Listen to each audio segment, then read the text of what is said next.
आसीत् गिरवरो राजस्त्रिकूट इति विश्रुतः। एक त्रिकूट नामक पर्वत, उस पर्वत पर एक हाथी रहता है, गजेंद्र। गजेंद्र अपने पूरे परिवार के साथ रहता है। गजेंद्र की पत्नी, गजेंद्र के बाल बच्चे सब है, सबके साथ आनंद से गजेंद्र जीवन व्यतीत कर रहा है। एक दिन मन में आया,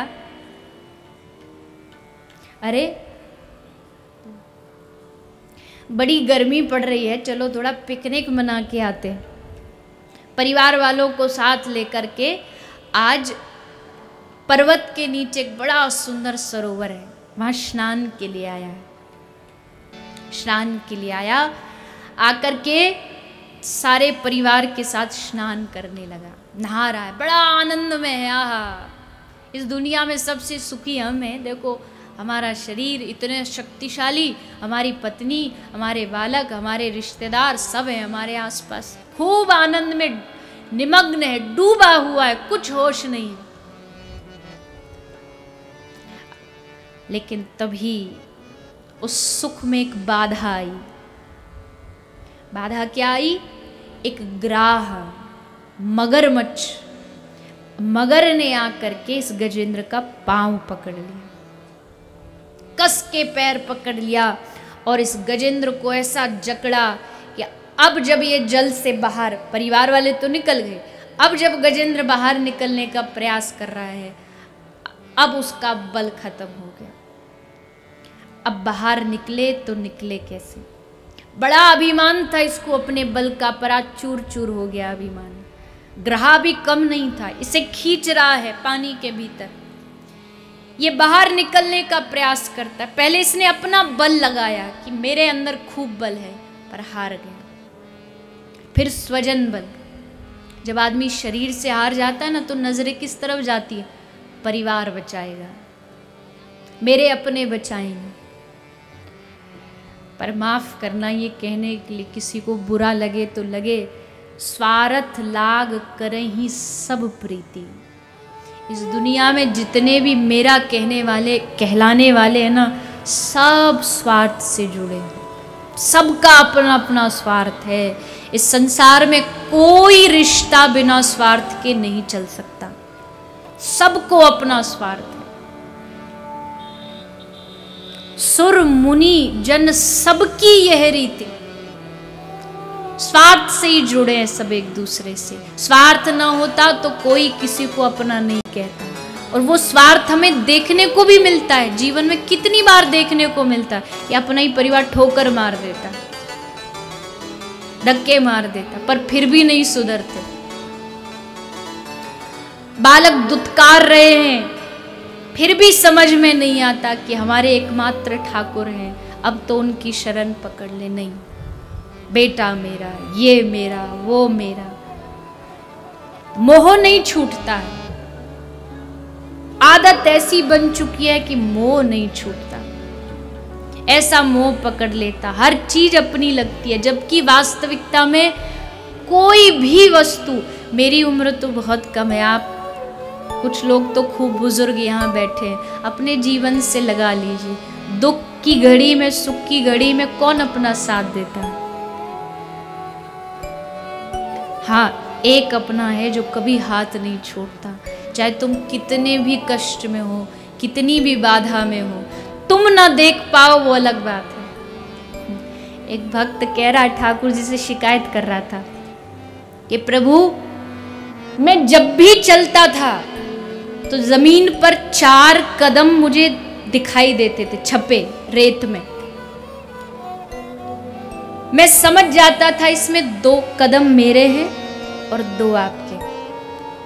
पर जब मुझ पर संकट आया, जब मुझ पर कष्ट आया, तो 2 कदम गायब हो गए, आप मुझे छोड़कर चले गए, केवल 2 कदम ही बचे।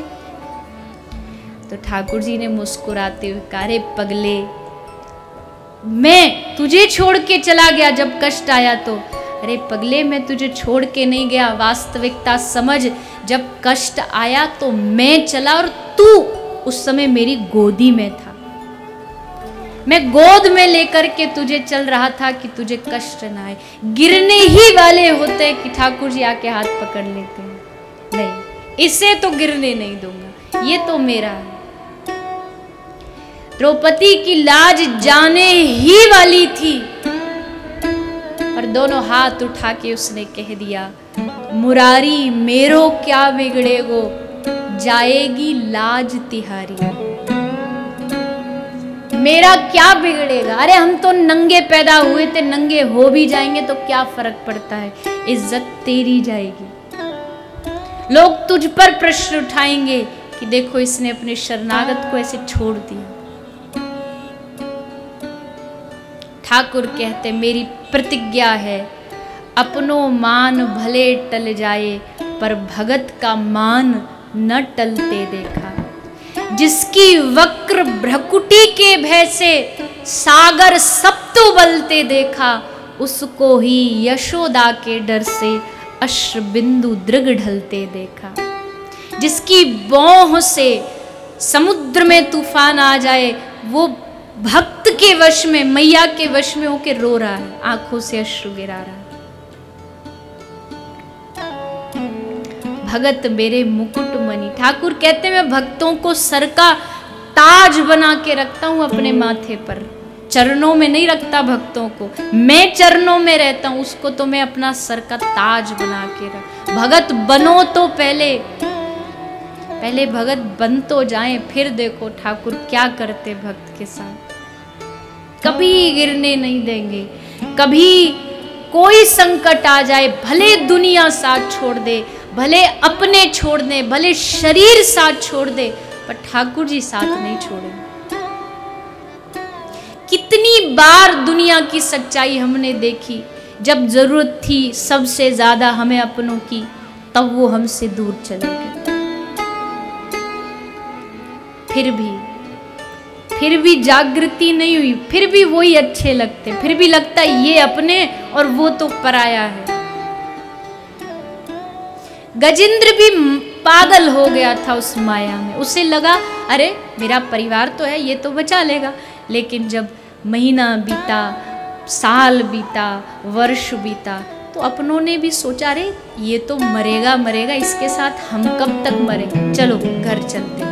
सब छोड़ के चले गए। अब तो गजेंद्र का हृदय क्रंदन करने लगा, अरे ये अपने, मैंने इनके लिए इतना किया और छोड़ के चले गए आज, अब मैं किससे बुलाऊं। 1000 वर्ष तक युद्ध चला था गजेंद्र और ग्राह का, 1000 वर्ष तक लगातार, न ग्राह हारा न गजेंद्र हारा। अब क्या करूं, क्या मैं ऐसे यहीं फंसा हुआ मर जाऊंगा, क्या ऐसे ही मेरे प्राण निकल जाएंगे, कौन बचाएगा मुझे। तब एकमात्र गजेंद्र को, जब सब जगह से ठोकर मिल जाती है ना, जब सब जगह से दुत्कार दिया जाता है, तब याद आता है मेरे तो गिरधर गोपाल दूसरो न कोई।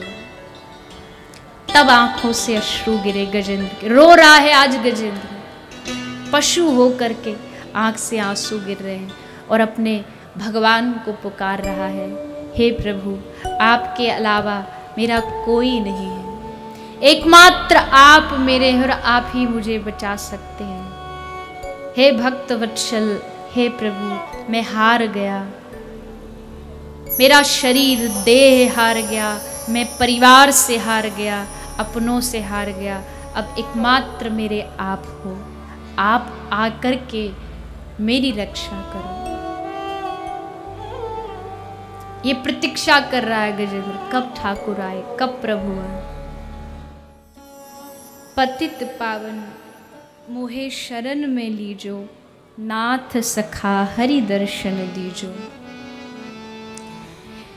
हे प्रभु आप नहीं आएंगे तो कौन बचाएगा मुझे, एकमात्र आपके आश्रय से ही मैं बच सकता हूँ। गजेंद्र ने इतनी सुंदर स्तुति की भगवान की कि अब तो भक्त वत्सल प्रभु अपने आप को रोक नहीं पाए। गरुड़ को कहा, गरुड़ जल्दी चल, मेरा भक्त मुझे पुकार रहा है। गरुड़ पर विराजमान हुए ठाकुर दौड़ करके गरुड़ तेज गति से चल रहा है, पर ठाकुर जी को वो गति भी धीमी लग रही है कि तू जानबूझ के आज धीरे चल रहा है। तू नहीं चाहता कि मैं गजेंद्र को पास जाके उसे बचाऊं, क्योंकि तू जानता है ना तुझसे अच्छी सवारी हाथी की हो सकती है, इसलिए तू जानबूझ के चल रहा है। गरुड़ कहता ना प्रभु, पर आज भक्त से मिलने की इतनी उत्कंठा ठाकुर जी को उसकी रक्षा की कि भगवान आज वो सब भूल गए। भागे भागे भागे जब पहुँचे गजेंद्र के पास, गजेंद्र ने देखा कि भक्त वत्सल प्रभु आ गए हैं, गरुड़ पर बैठे हैं, तो बड़े कष्ट में अपनी सूंड से उसने कमल तोड़ा और भगवान के चरणों में समर्पित किया। उस कष्ट को देख के अब बस प्रभु अधीर हो गए और आज गरुड़ से भगवान कूद पड़े, नंगे पांव भागे भागे भागे आए, गजेंद्र को उस सब जल से सरोवर से बाहर निकाला, सुदर्शन चक्र लिया और ग्राह का सर धड़ से अलग कर दिया। इतनी प्रतीक्षा भी ठाकुर जी नहीं कर पाए कि गरुड़ वहां तक पहुंचा दे, खुद दौड़े, नंगे पांव दौड़े। भगवान कहते हैं तुम मुझे पुकारो, मैं 24 घंटे मंदिर में खड़ा हूं। बताओ, भगवान कभी बैठते नहीं मंदिर में। आपने मूर्ति ऐसी बहुत कम कोई देखी होगी कि भगवान बैठे, खड़े रहे, हाथ में वेणु, वाम भाग में श्री राधा रानी और पांव में पादुका, खड़े रहते। क्यों खड़े रहते प्रभु, आप बैठते क्यों नहीं? ठाकुर जी कहते पता नहीं मेरे किस भक्त को मेरी कब आवश्यकता पड़ जाए, जितना समय मैं उठने में लगाऊं उससे बढ़िया तो दौड़ करके क्यों ना जाके उसकी रक्षा कर दूं, समय बर्बाद क्यों करूं। इतना इतना तैयार कौन रहता है दुनिया में आपकी मदद करने वाला?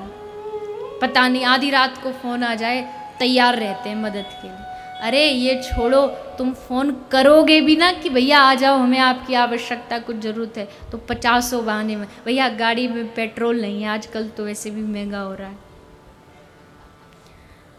तो ये नहीं है, वो नहीं, भैया हम तो कहीं जा रहे हैं, बुलाओगे तो नहीं आएंगे। पर ठाकुर जी देखो तैयार हैं, बस तुम बुला लो, एक बार कह दो कि हे प्रभु आप आ जाओ। गजेंद्र पर ठाकुर ने खूब खूब कृपा की। सुखदेव जी राजा परीक्षित को ये कथा सुनाते हुए कहते हैं, ऐसा मत समझना कि केवल मानव ही भगवान को पा सकते हैं, पशु योनि में भी भगवान को पाया जाता है।